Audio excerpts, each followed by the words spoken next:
Hello friends, मैं learn English with Manish में आपका स्वागत करता हूं।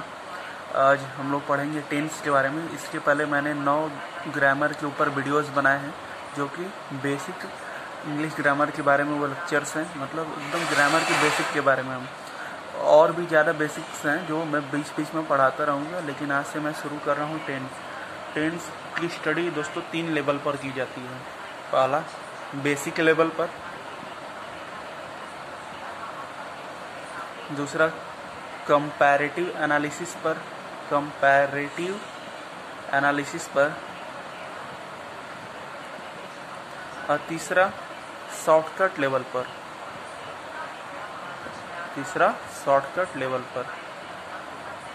बेसिक लेवल आप बचपन से पढ़ते आ रहे हैं, जिसमें आप पढ़ते हैं कि प्रेजेंट इंडेफिनिट की ये पहचान होती है, ता है, ती है, ते है। कंपैरेटिव एनालिसिस और शॉर्टकट लेवल, ये दोनों कंपटीशन में यूज होता है। ये कहाँ पर यूज होता है? कॉम्पिटिटिव एग्जाम में, कंपटीशन में यूज होता है। ठीक है, इतनी बात समझ में आ गई। तो बेसिक लेवल भी पढ़ेंगे, लेकिन बेसिक लेवल में भी मैं आपको कुछ नई बातें बताऊंगा। तो चलिए शुरू करते हैं। तो दोस्तों देखिए, टेंस होता है क्या है। टेंस का मतलब होता है टाइम ऑफ एक्शन। क्या होता है? Time of action. Time of action का मतलब क्या है कि जब भी हम लोग कोई एक्शन करते हैं वो किसी पार्टिकुलर टाइम पर होता है, तो उसी एक्शन जो कि पार्टिकुलर टाइम पर होता है उसी को टेंस कहते हैं। अगर इसकी डेफिनेशन बनानी हो तो हो जाएगी, it is a verb form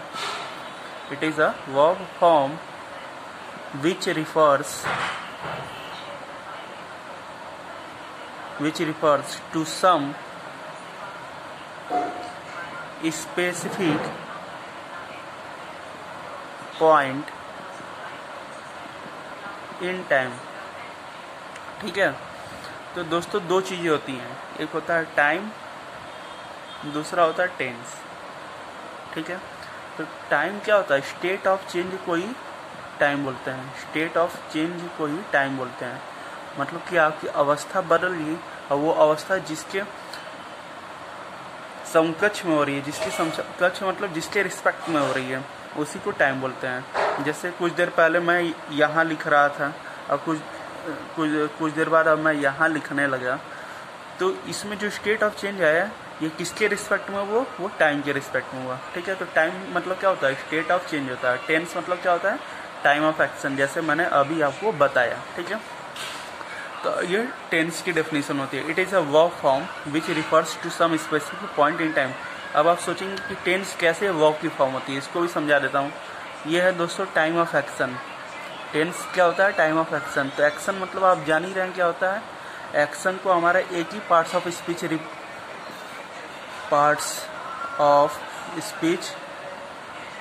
refer करता है। वो कौन सा रिफर करता है? वो वर्ब रिफर करता है।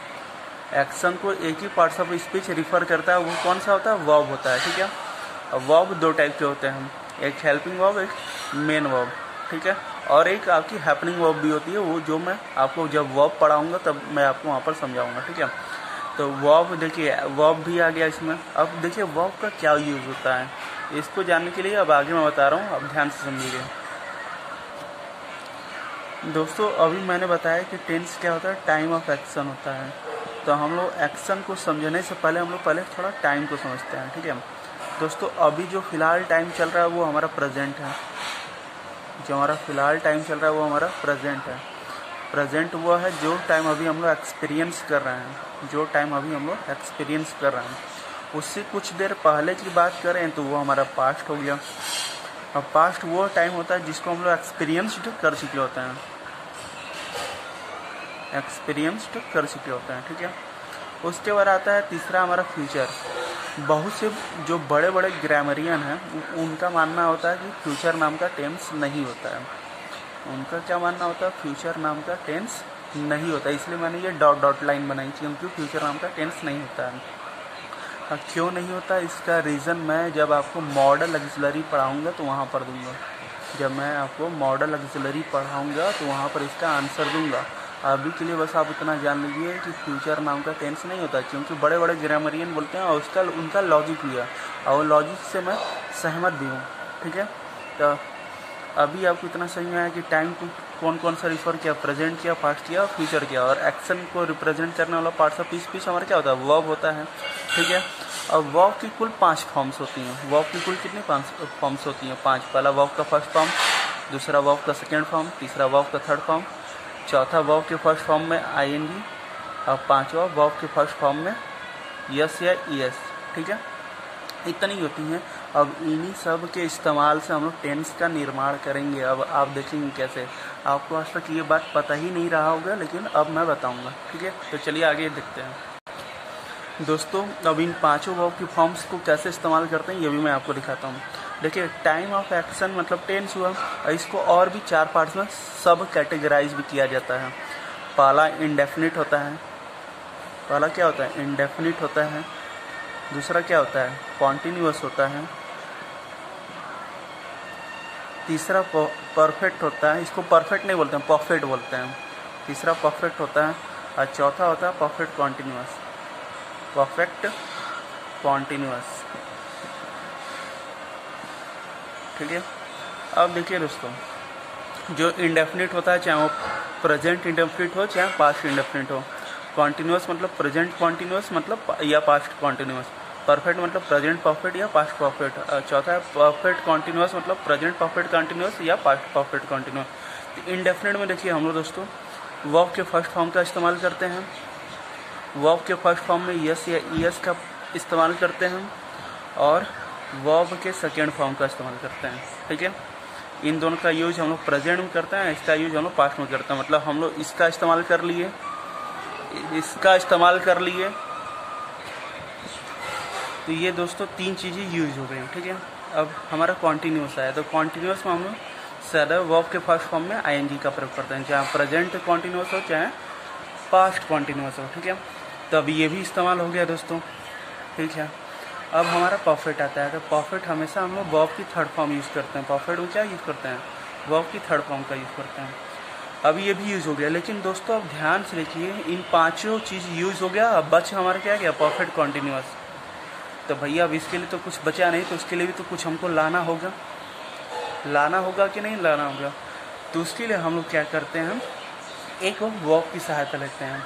एक वर्ब की सहायता लेते हैं। वो वर्ब कौन सी होती है, बी वर्ब होती है, ठीक है। इंग्लिश में बी वर्ब ही एक ऐसी होती है जिसके कुल 8 फॉर्म्स होते हैं। इंग्लिश में बी वर्ब ही एक ऐसी वर्ब होती है जिसके कुल 8 फॉर्म्स होते हैं, जिसमें अभी मैं कुछ ही बताता हूँ। जैसे प्रेजेंट में इसका होता है इज एम आर। प्रेजेंट में क्या होता है, इज एम आर। इसको वर्ब की फर्स्ट फॉर्म भी बोलते हैं हम लोग। पास्ट में होता है वाज वर, ठीक है। पास्ट में होता है वाज वर, चाहे इसको वर्ब का सेकेंड फॉर्म भी आप बोल सकते हैं। और ये वर्ब की थर्ड फॉर्म इसकी होती है बीन। तो दोस्तों पहले तो परफेक्ट का मतलब होता है कि वर्ब की थर्ड फॉर्म। परफेक्ट मतलब क्या होता है, वर्ब की थर्ड फॉर्म। तो हम लोग बी की थर्ड फॉर्म ले लिए बीन। बी की थर्ड फॉर्म हम लोग बीन ले लिए, क्योंकि हमें क्या चाहिए था, थर्ड फॉर्म चाहिए था, तो बीन हो गया। अब उसके बाद कॉन्टिन्यूअस का मतलब वर्ब की फर्स्ट फॉर्म प्लस आईएनजी। मैंने बोला ना कि कॉन्टिन्यूअस में सदैव वर्ब के फर्स्ट फॉर्म प्लस आईएनजी का यूज होगा। तो आज आपको पता चला होगा कि टेंस बनता कैसे है। ये एकदम बेसिक नॉलेज है जो आपको पढ़ाया नहीं जाता है, ठीक है। अगर आपको वीडियो पसंद आएगा तो लाइक करना, शेयर करना और दोस्तों में सब्सक्राइब करना, ठीक है। अब वीडियो खोल के बंद मत कर देना, या तो खोलना ही बंद, खोल दिए तो फिर बंद मत करना, ठीक है। धन्यवाद दोस्तों। जय हिंद, जय भारत।